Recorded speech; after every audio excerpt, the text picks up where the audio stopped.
the relentless hum of a submersible pump, typically a calming drone to Dr. Aris Thorne, instead felt like a drumbeat of accusation in the oppressive mid-afternoon heat.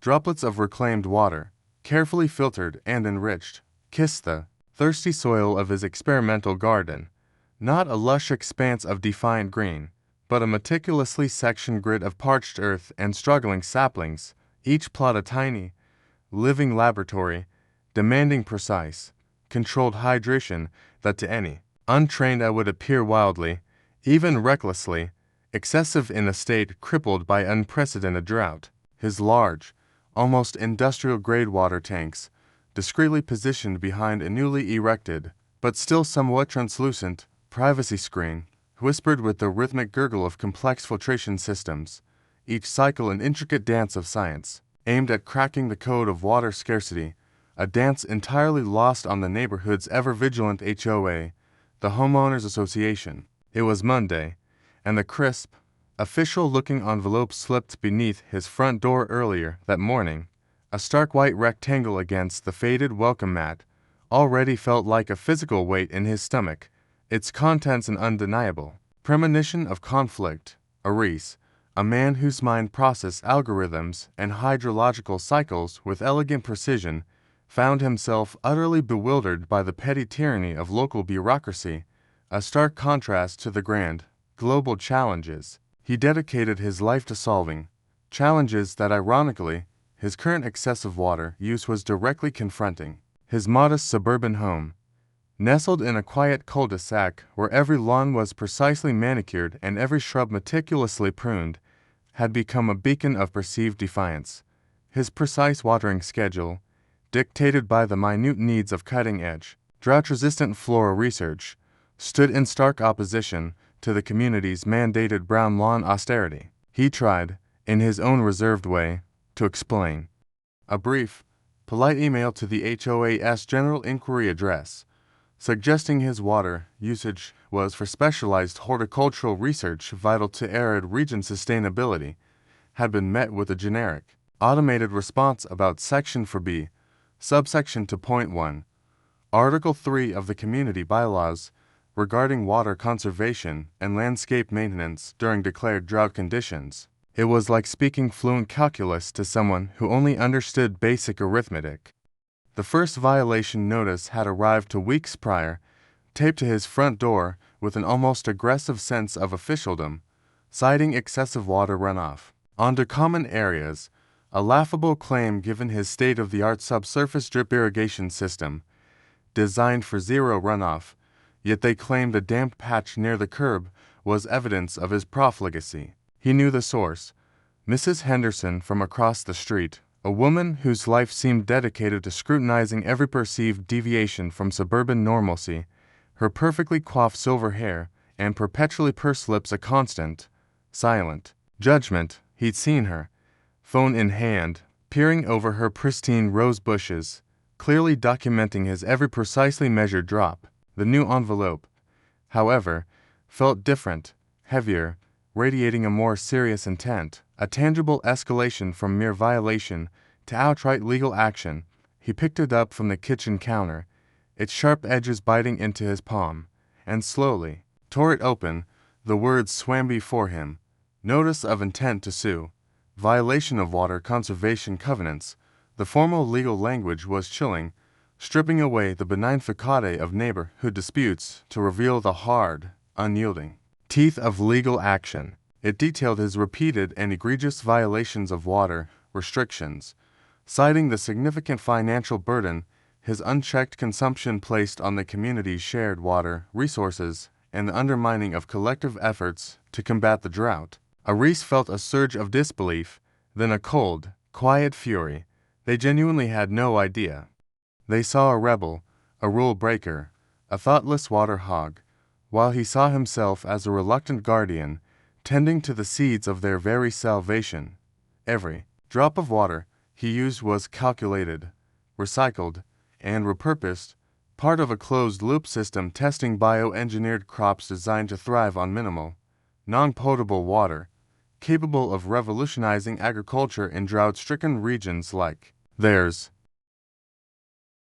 His excessive use was, in fact, an investment in a future where droughts were less devastating, where communities like theirs wouldn't face water rationing. The irony was so profound it bordered on the absurd. Yet it was painfully real. He walked over to his large glass board covered in complex equations and botanical sketches, tracing a finger over a diagram of a plant root structure optimized for water retention. The solutions were right there, literally growing in his backyard, and the very people who stood to benefit most were actively trying to shut him down. The thought of revealing his true identity, of laying bare his sensitive, government grant-funded research to a hostile HOA board, felt like a concession, a surrender of his privacy and the delicate integrity of his experiments. He was a scientist, not a public speaker, and definitely not a litigator. His work was meticulous, requiring controlled environments and careful data collection, far removed from the sensationalism of public debate or the sharp-edged reality of a courtroom. Yet, the legal papers, now spread across his polished oak table, demanded attention. They outlined specific dates, times, and measurements, all meticulously logged by the HOA's private contractors, and undoubtedly spurred on by Mrs. Henderson's eager reports. They had built a case, however, misguided, and were ready to prosecute. He ran a hand through his perpetually disheveled hair, a silent sigh escaping his lips. Outside, the pump continued its slow, steady thrum, oblivious to the storm it was inadvertently brewing. For the HOA, it was a simple matter of rules and resources. For Dr. Aris Thorne, it was a profound misunderstanding, a fight he never wanted, but one that threatened not just his home, but the very future of his groundbreaking work.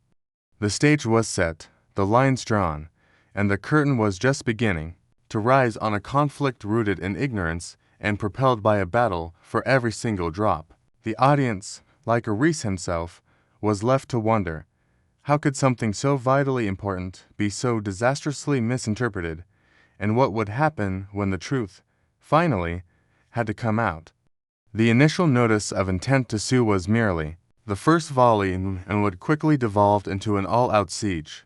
The HOA, personified by Mrs. Henderson's relentless scrutiny and Mr. Albright's, the HOA president's, unyielding bureaucratic zeal, intensified their campaign against Aris. A registered letter, delivered via certified mail, arrived next. A thick packet detailing a compulsory property audit scheduled for the following week.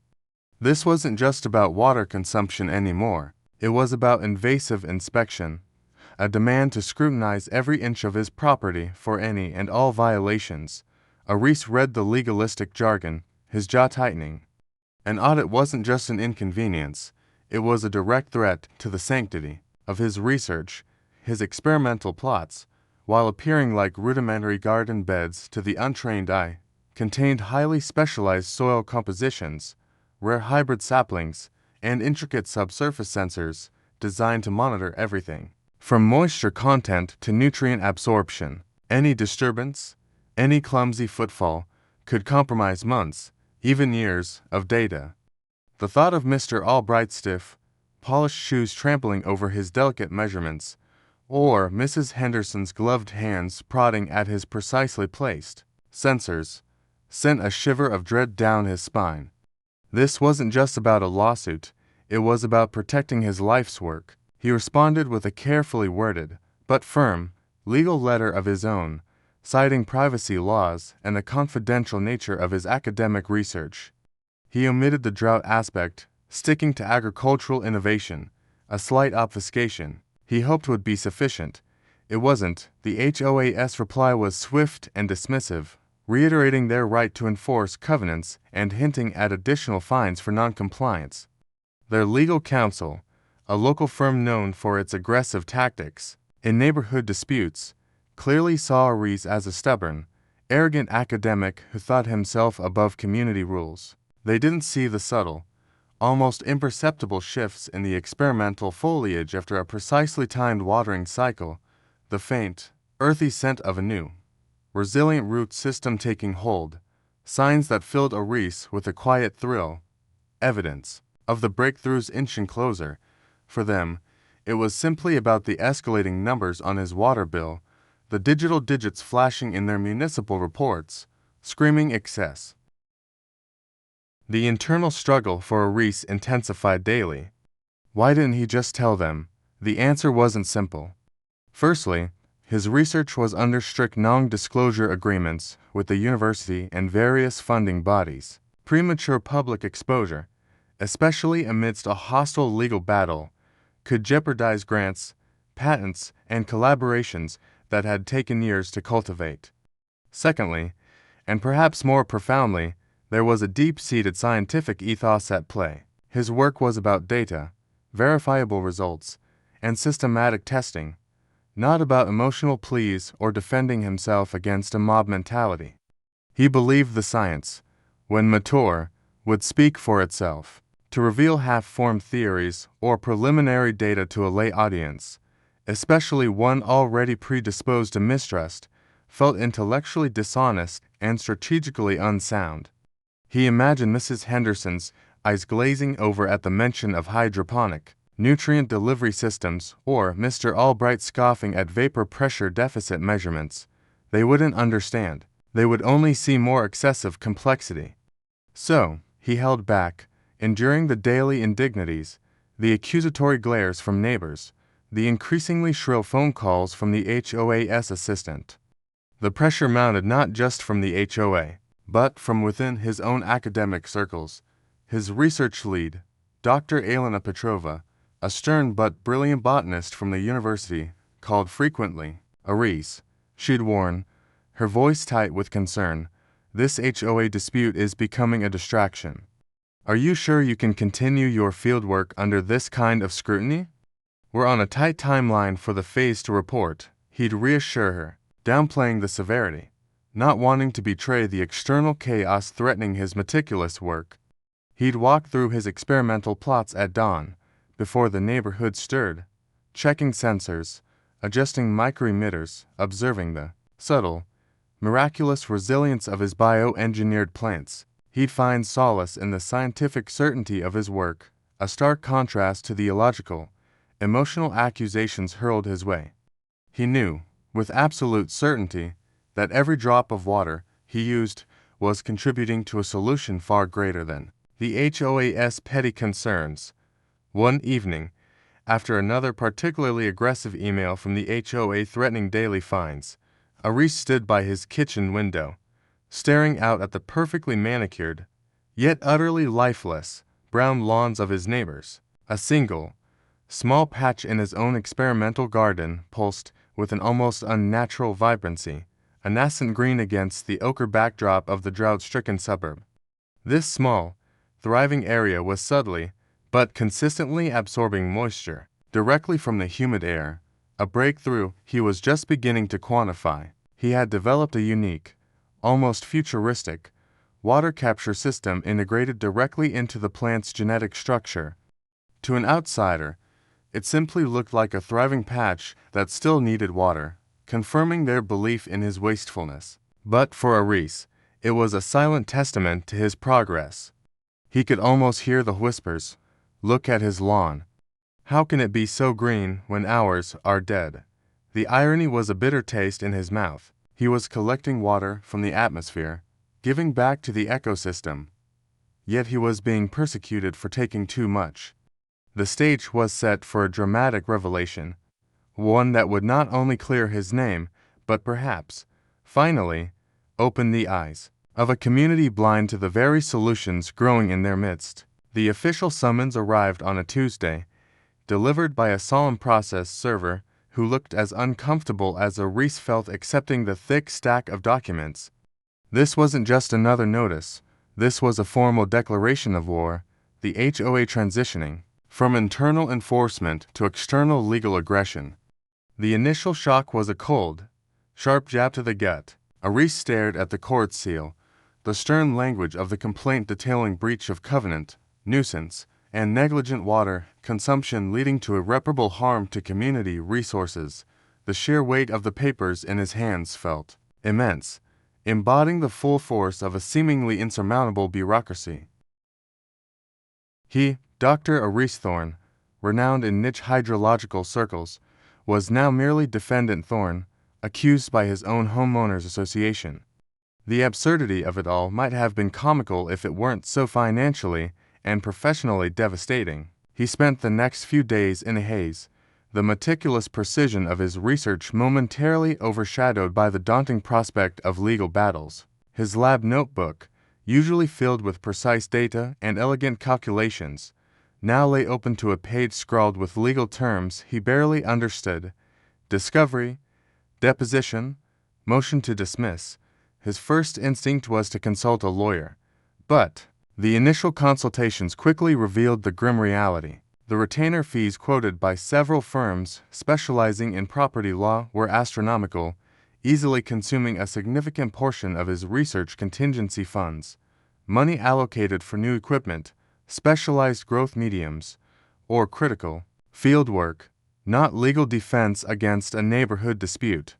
One lawyer, a slick-haired man in a too-tight suit, had listened impatiently to Aris's vague explanations about proprietary drought research, his eyes glazing over before he flatly stated, "Dr. Thorne, the HOA has a solid case based on your documented water usage. Unless you can prove beyond a shadow of a doubt that every drop was essential, and that your use aligns with, or supersedes, the community covenants, you're in a tough spot." And revealing sensitive research in open court is a tricky proposition. It could compromise your intellectual property. The warning echoed in Aris's mind. He couldn't afford to compromise his research, but he also couldn't afford to lose his home or jeopardize his career over this. The decision became clear, albeit terrifying. He would represent himself, his logical, analytical mind, so adept at solving complex scientific problems, would have to adapt to the convoluted world of legal precedent and courtroom theatrics. The news of the lawsuit spread through the community like wildfire, fueled by the relentless gossiping of Mrs. Henderson and the public statements issued by Mr. Albright, the HOA president. Mrs. Henderson, a woman whose entire social standing seemed to be built on her position as the neighborhood's moral compass and chief enforcer of rules, took particular delight in publicly shaming Aris. She started leaving laminated printouts of sections of the HOA bylaws in neighbors' mailboxes, highlighting clauses about water conservation and nuisance activities, clearly implying Aris was guilty on all counts. At the local grocery store, conversations would abruptly cease when Aris entered an aisle, whispers and pointed glances following him. Mr. Albright, a man who saw himself as the pillar of the community, rigid in his adherence to process and procedure, used HOA newsletters and community forums to paint Aris as an arrogant, selfish individual draining their precious resources. "This is about shared responsibility," he declared in one online post, "about protecting our community's future. Dr. Thorne's blatant disregard for our collective efforts cannot stand."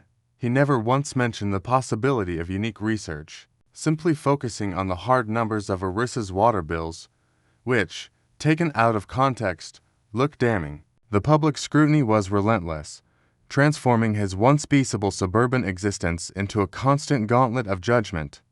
The lawsuit's impact on Aris's research was devastating.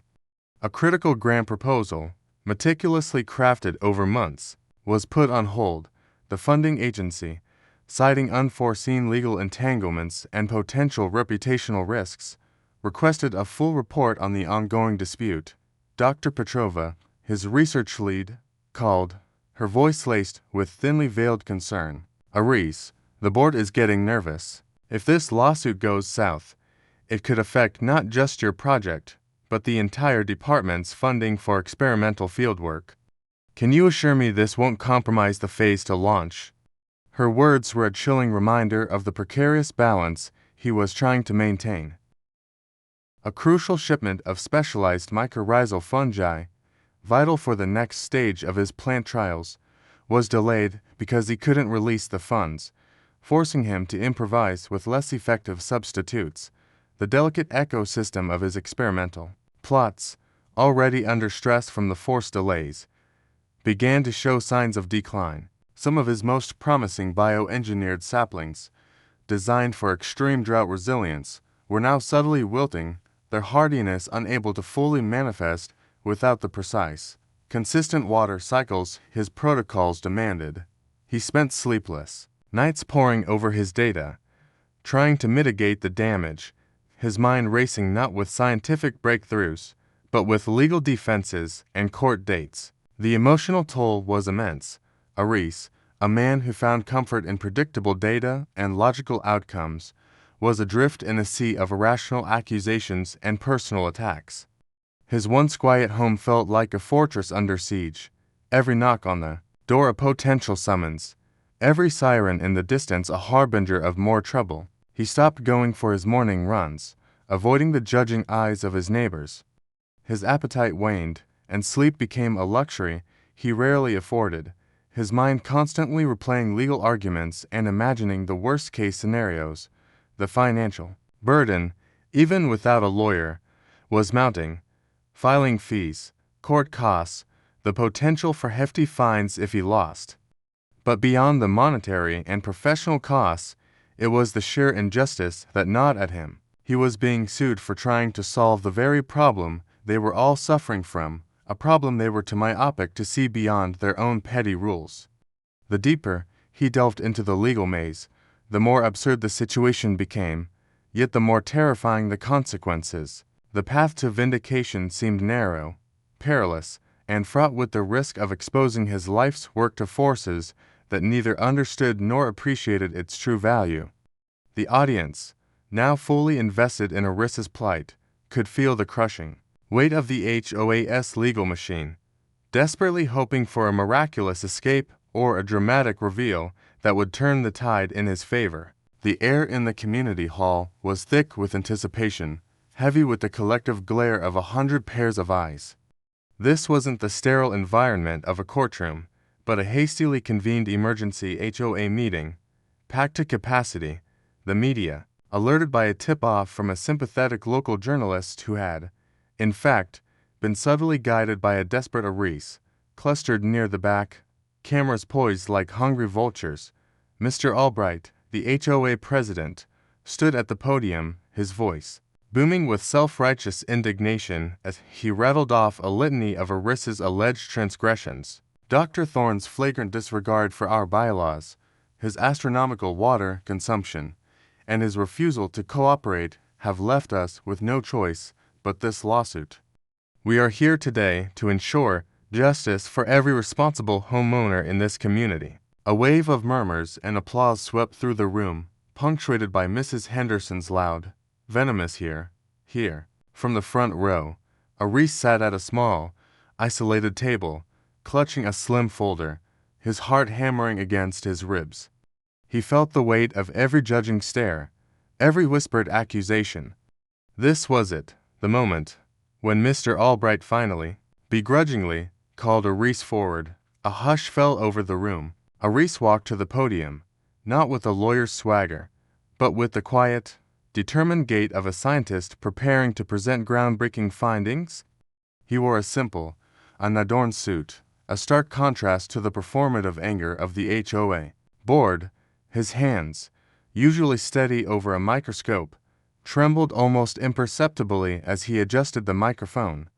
"Good evening," he began, his voice, though soft, carrying an unexpected resonance. "My name is Aris Thorne, and I am indeed the homeowner at 140 to Elmwood Drive, the subject of this discussion." He paused, letting the words hang in the air, allowing the crowd's expectations to settle into a predictable groove of defensiveness.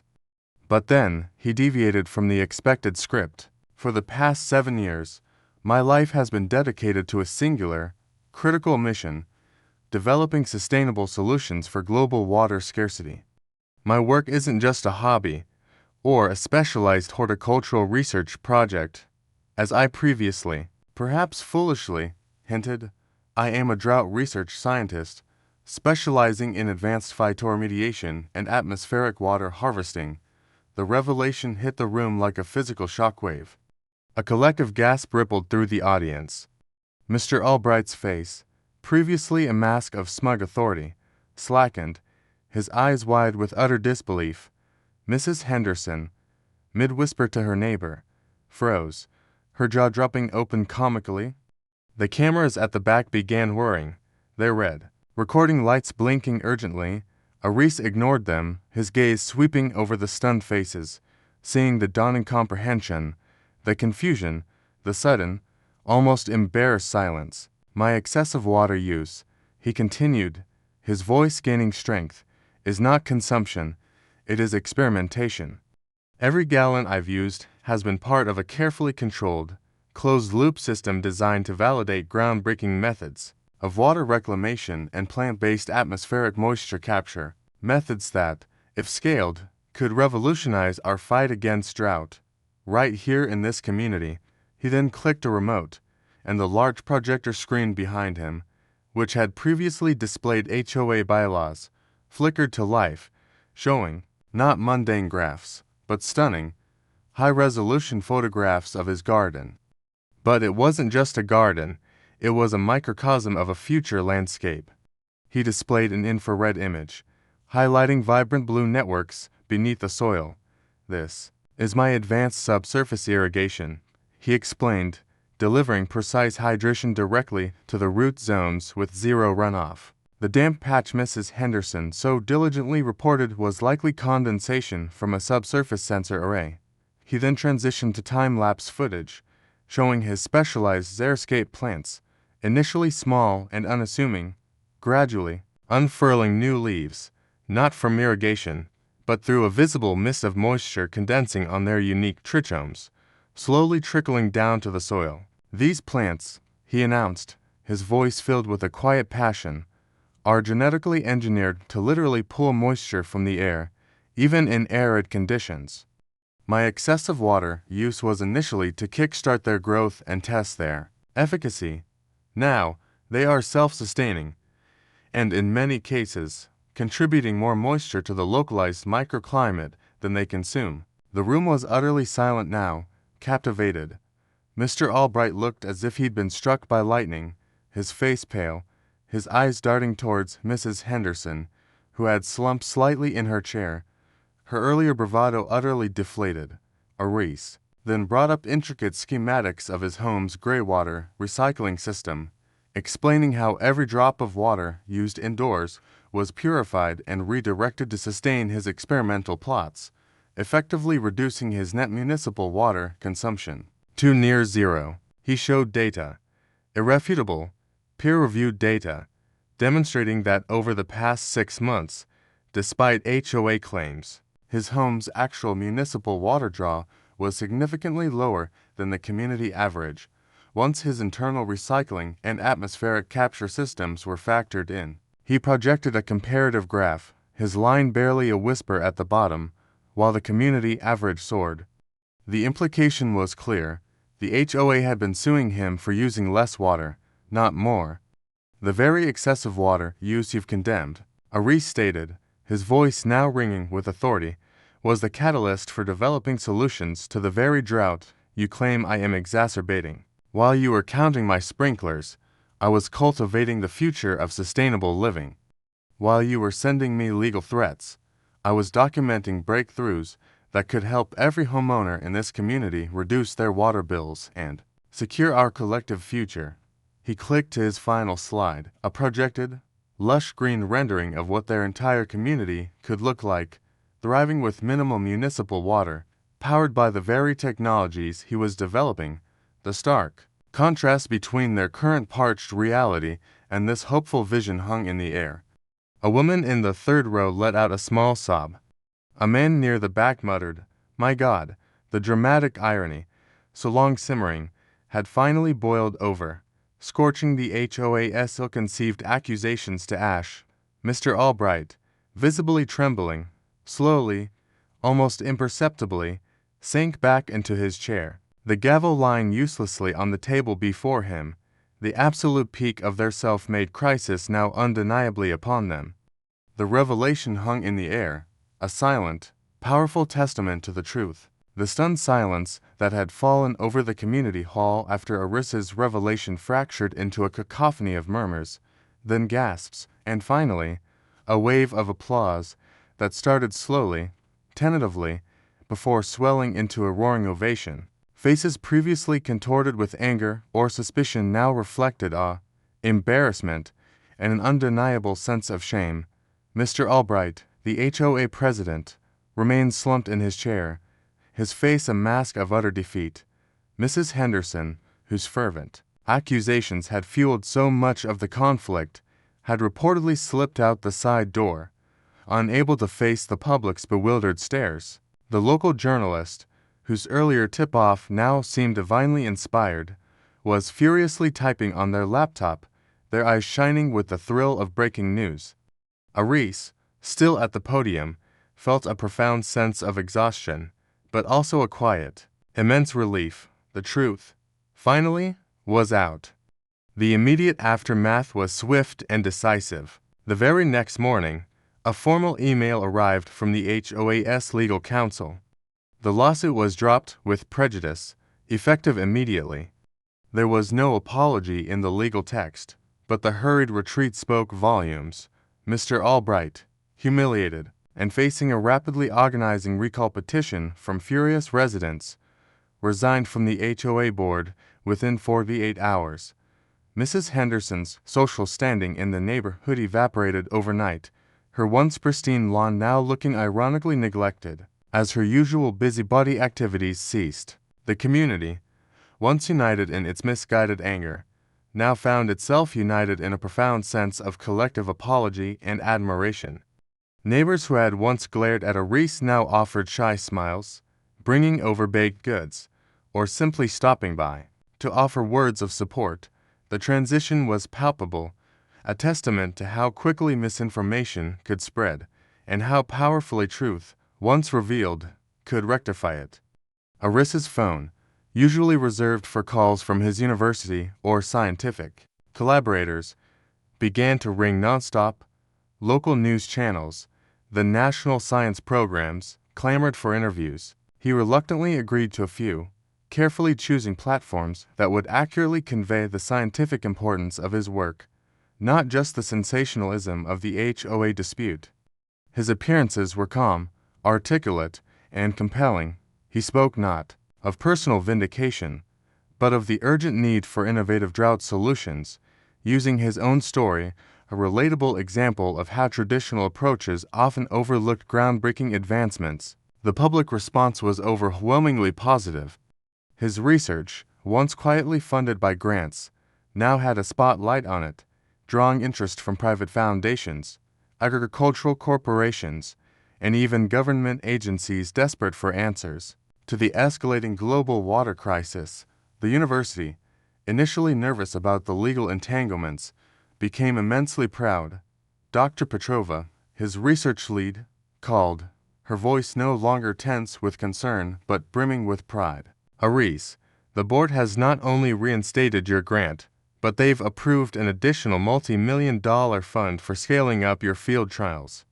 Your presentation was inspiring. You've done more for public awareness of our department's work than any press release ever could. The crucial shipment of mycorrhizal fungi, previously delayed, arrived within days, accompanied by apologies and expedited paperwork. His experimental plots, which had suffered from the interruptions, now thrived under renewed, fully funded care. The project, once threatened, was now accelerating beyond his wildest dreams. The most profound impact, however, was on the community itself. The HOA, under new, more progressive leadership, initiated a massive community-wide water conservation and education program, with Aris as its leading consultant. He designed workshops for residents, explaining the principles of xeriscaping, smart irrigation, and, most excitingly, demonstrated how his atmospheric water harvesting techniques could be adapted for residential use. His once isolated home became a living laboratory and a community hub. Neighbors volunteered to help maintain his larger experimental plots, learning hands-on about drought-resistant plants and efficient water use. The previously brown, barren lawns of the cul-de-sac slowly, deliberately, began to transform, inspired by Aris's example and empowered by his knowledge. residents started converting their traditional lawns into beautiful, water-wise gardens. The community's overall municipal water consumption dropped dramatically, becoming a model for other drought-stricken areas in the state. The initial absurdity of an HOA suing a drought research scientist for excessive water use had, against all odds, birthed a movement. What started as a petty dispute had blossomed into a profound shift in consciousness, a testament to how easily fear and misinformation could blind people, and how equally powerful truth and innovation could unite them. Aris, no longer just a brilliant but reclusive scientist, had become a quiet hero, a catalyst for change. He continued his groundbreaking research, his work now directly benefiting the very community that had once tried to silence him. The story ended not with a dramatic courtroom victory, but with the quiet, continuous hum of his pumps working in harmony with a community that finally understood a future where excessive wasn't a crime, but a calculated, vital investment. In the fight for every precious drop, the sun set over a neighborhood not just saving water, but intelligently creating it, a vibrant testament to the scientist who simply wanted to help, and finally, was allowed to.